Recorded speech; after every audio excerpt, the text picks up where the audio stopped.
Hi France எல்லோருக்கும் வணக்கம். இப்போ பாருங்க நான் கீரை எடுத்துட்டு வந்தாச்சு. என்னென்ன கீரைன்னு பார்த்தீங்கன்னா, சுக்குடி கீரை, சிறுகீரை, செங்கீரை, அரக்கீரை, பாலக்கீரை எல்லாம் எடுத்துட்டு வந்தாச்சுங்க. அப்புறம் தேங்காயும் தயாரா இருக்குது. காய் பாருங்க ஒரு காய். இந்த காய் பார்த்தீங்கன்னா, ரூ. 30 தான் குடுப்பேங்க காயி. நான் வந்து தோட்டத்துக்காரர்கிட்டயே கொஞ்சம் விலை கம்மியா எடுத்து மக்களுக்கு கம்மியா குடுக்கலான்ட்டு. அப்புறம் மொதல்ல பார்த்தீங்கன்னா கேட்பாங்க. ஆனா கீரை குடுக்குறீங்க, அப்புறம் அதுக்கு தேங்காய் வேணும்ல. அதனால தேங்காய் எப்படியும் நீங்க ஏற்பாடு பண்ணுங்கன்னா, நாங்க தேங்காய் வாங்கிக்கிறோம்னு சொன்னாங்க. அவைங்க சொன்னதுக்காகவே நான் வந்து தேங்காயுமே ஒண்ணா மார்க்கெட்ல வாங்குவேன், இல்லைன்னா தோட்டத்துல போய் மட்டை உரிக்காத காயா வாங்கிட்டு வந்து, நான் மட்டை உரிச்சுக்குவேங்க. காய் பாருங்க எத்தசோடு காயி. ஏன்னா கடைகள்ல பார்த்தீங்கன்னா, கிலோ கணக்கு இருக்குங்க. எடை போட்டு தான் குடுப்பாங்க. நான் அப்படி இல்ல. எனக்கு வாயில என்ன ரேட்டுக்கு வருதா, இப்போ ரூ. 30 சொல்றேன்னா, ரூ. 25னாலும் ரூ. 25க்கு குடுத்துருவேன். நம்ம வந்து லாப நோக்கம் இல்லைங்க. மக்கள் வந்து திருப்தி அடையணும். அதனால நான் குடுத்துருவேன். எனக்கு தேங்காய் மட்டும் நான் விக்க கிடையாது. கீரையும் விக்கிறேன். அதனால வந்து எனக்கு பெருசா ஒண்ணும் லாபம் நான் எதிர்பார்க்க மாட்டேங்க.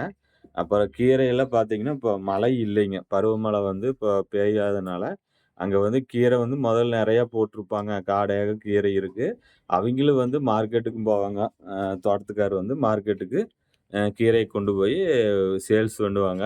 ஆனா, இப்ப வந்து மார்க்கெட்டுக்குலாம் அவைங்க போறது இல்லைங்க. கீரை வந்து ஒரு 4, 5 பேர் நாங்க எடுக்குறாங்க ரெகுலரா. வருஷம் 365 நாள் கீரை அவைங்ககிட்ட தான் எடுப்போம். வேற எங்கேயும் எடுக்க மாட்டோம்.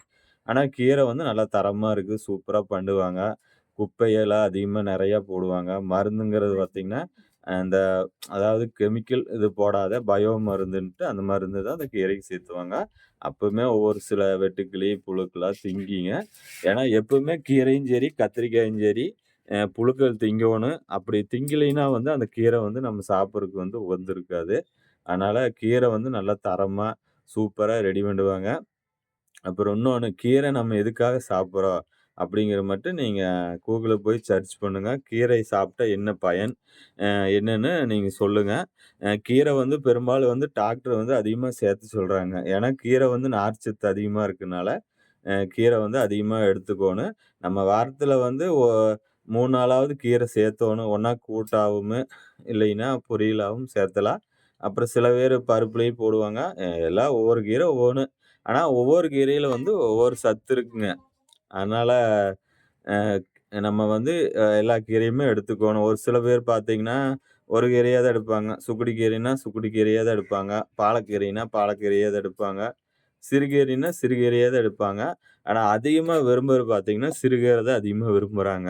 ஏன்னா, சுக்குடி கீரை 2 புடி எடுக்கோணும். சிறுகீரைன்னா, 1 புடி எடுத்து பருப்புல போட்டா வேல முடிஞ்சுச்சு. அப்படின்ட்டு 1 புடி எடுத்து அவிங்க வியாபாரம் பார்த்துருவாங்க. ஏன்னா, கீரை வந்து அடிக்கடி சேர்த்துங்க. நீங்க எங்கிட்ட தான் வாங்கணும்னுலாம் நான் சொல்ல வரல. எங்க கீரை கிடைச்சாலும் நீங்க வந்து கீரை வாங்கி தாராளமா சாப்பிடுங்க. எல்லா கீரையும் சேர்த்துங்க. அதாவது பொன்னாங்கண்ணி கீரை, புளிச்ச கீரை. புளிச்ச கீரைலாம் பார்த்தீங்கன்னா, இரும்பு சத்து ரொம்ப அதிகமா இருக்குது. அதனால புளிச்ச கீரை அதிகமா ஸ் அ அ சத்து இருக்கனால நம்ம வந்து கீரை அதிகமே சாப்பிடலாங்க. நெறைய பேத்துக்கு வந்து புளிச்ச கீரை எப்படி செய்றதுன்னு தெரிய மாட்டேங்குது. அந்த காலம் இல்லைங்க. அந்த காலம் பெருசுகிட்ட கேட்கணும், அவிங்ககிட்ட கேட்கணும்னும்பாங்க. இப்பலாம் நம்ம செல்லுல கூகுள்ல போய் சர்ச் பண்ணா, அது எப்படி செய்யறது எல்லாமே வழிமுறை எல்லாமே வந்துருது.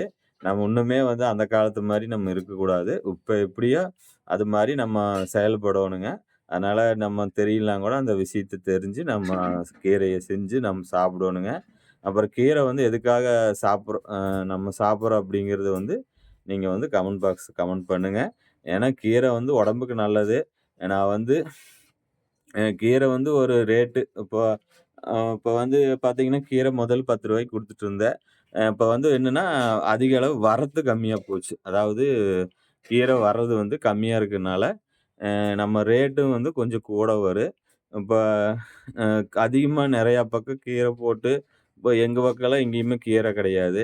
அப்புறம் அதனால தான் அது வந்து கீரை ஒருத்தர் தான் போட்டிருக்கனால, கீரை அவிங்களும் தண்ணி இல்லாதனால, அவிங்களும் வந்து கீரை கம்மியா போடுறனால கொஞ்சம் ரேட் எச்சு வருது. அதனால இப்ப நம்மளும் கட்டுப்படியாக நம்மளும் பெட்ரோல் அடிச்சு, இப்ப நைட்டு விக்கிறது விப்பேங்க. தட்டாங்குட்டை பஸ் ஸ்டாப்ல தான் விப்பேன். அப்புறம் காலையில பார்த்தீங்கன்னா, ஊருக்குள்ள போய் எங்க வீட்டு தலைவாசப்படிக்கிட்டயே கொண்டு போய் குடுப்பேங்க. அதுக்கெல்லாம் வந்து பெட்ரோல் அடிக்கோணும். வண்டி நல்லா கண்டிஷனா இருக்கோணும். டயர் நல்லா இருக்கோணும். அப்புறம் என் உடம்பும் நல்லா இருக்கோணும். ஏன்னா வண்டியில சுத்துறதுக்கு நானும் கொஞ்சம் நல்லா இருக்கோணும். அதனால கொண்டு போய் விப்பேன். ஆனா அப்படி இருந்துமே அவைங்க வந்து பார்த்தீங்கன்னா, பேரம் பேசுவாங்க. எப்படின்னா, ரூ. 10 குடு, 3 புடி ரூ. 40 குடுன்னு பேரம் பேசுவாங்க. அவைங்க பேசுறது வந்து என்னன்னா, என் லாபத்த தான் குறைக்க பார்ப்பாங்களே ஒழிய, நான் என்ன ரேட்டுக்கு வாங்குனேனோ அதத்தான் அவைங்க கேட்பாங்க. அப்படி நமக்கு லாபத்த குறைச்சு குடுத்தோமா 10 பேத்துக்கு குடுத்தா, நம்ம வந்து ரூ. 50 போச்சு. நம்ம எல்லாமே ஒரு டீ குடிக்கிறதா இருந்தாலும் சரி, ஒரு சாப்பிடுறதா இருந்தாலும் எல்லாமே கணக்கு பார்த்து தான் நம்ம குடிக்கிற மாரி இருக்கு. ஏன்னா ரேட்டுலாம் பெரும்பாலும் அதிகமாலாம் இல்லைங்க. இப்ப மளிகை கடைக்கெல்லாம் போவாங்க. என்னென்ன பொருள் வாங்குவாங்க, எல்லாம் பில்ல போட்டு எவ்வளோன்னு கேட்டு வாங்கிட்டு வருவாங்க. அப்புறம் துணி கடைக்கு போனாங்கன்னா, அங்கேயும் வந்து அந்த துணி விலை எவ்வளவு அதெல்லாம் யாருக்கும் தெரியாது. அந்த துணி விலை தெரியாது. என்ன ரேட்டுக்கு எடுக்குறாங்கன்னு. அங்க என்ன ரேட்டா, அ ஒரு ரூ. 1 கூட குறைக்க மாட்டாங்க. அங்கேயும் போய் துணி எடுத்துட்டு, அ அப்படியே வருவாங்க. ஆனா நம்ம சிறு, குறு தொழிலாளர்கிட்ட மட்டும் பேரம் பேசிக்கிட்டே இருக்காங்க எப்பவுமே. ஏன்னா, எப்பவுமே ஒரு நாள் கூட பேரம் பேசுன நாளே கிடையாது. எல்லா நாளும் ரூ. 5 குறைச்சு குடு, ரூ. 5 குறைச்சு குடு இப்படியே சொல்லுவாங்க. நான் வியாபாரம் பண்றது வந்து மக்கள் நல்லா இருக்கணும், ஆரோக்கியமா இருக்கட்டும்னு தான் நெனச்சுட்டு நம்ம கீரைகள எடுத்து பண்றோம். ஆனா இருந்தாலும், அதை சில பேர் கேட்கறதில்ல. சரி ஃபிரெண்ட்ஸ் இது ஒரு சின்ன வீடியோ. நெக்ஸ்ட் அடுத்த வீடியோ பார்க்கலாம். எல்லாத்துக்கும் பாய்.